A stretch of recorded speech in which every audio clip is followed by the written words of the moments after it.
What has changed since Summer Alpha is that we've really put a lot of focus on combat now. We feel that the rest of the game systems are in place and we are starting to polish up the other systems which we haven't been quite happy with yet.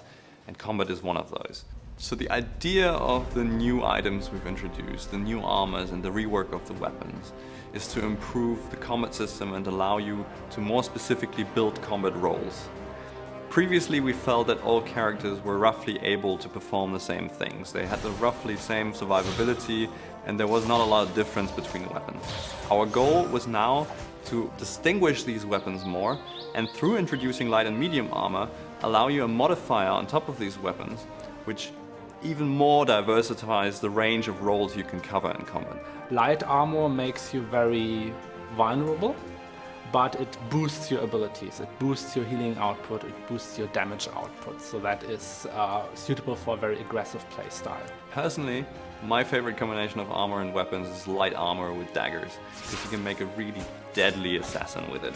A character who cannot take a lot of hits, but when he gets close and the enemy team ignores him just a little bit too long, he can be super deadly.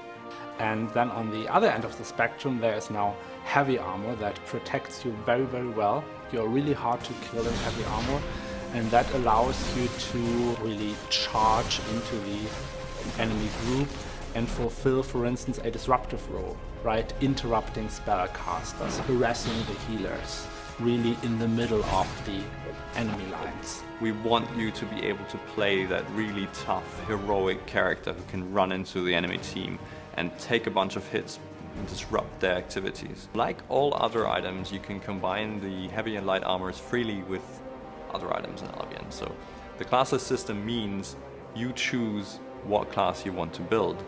You choose, through choosing a weapon and a set of armor, how your character is going to be able to perform on the battlefield, what abilities you'll be able to perform. And there are endless combinations to find which are really powerful and that fulfill a unique role on the battlefield of Albion. We also reworked all the abilities in the game. One of the objectives was to give each weapon and each item in the game a unique characteristic. So when you pick an axe, you know that you're gonna be dealing a lot of damage. That's what an axe is for. A hammer, on the other hand, is more of a disruptive weapon. It's for, like, stopping spellcasters, stop people from using their abilities, stunning them, knocking them back, that kind of thing.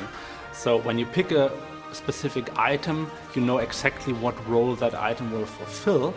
And likewise, when you see an enemy with a certain type of weapon, you know exactly what that enemy is capable of and what role that enemy probably plays inside the team. In our tests so far, we feel that the new classless system, the new amount of armors, the rework of the spells, the improvement of effects, everything that we've done has massively improved the combat experience. Every player now feels that they have to fulfill a role, and only through fulfilling your role perfectly can your team win. It's a much deeper battle experience than before.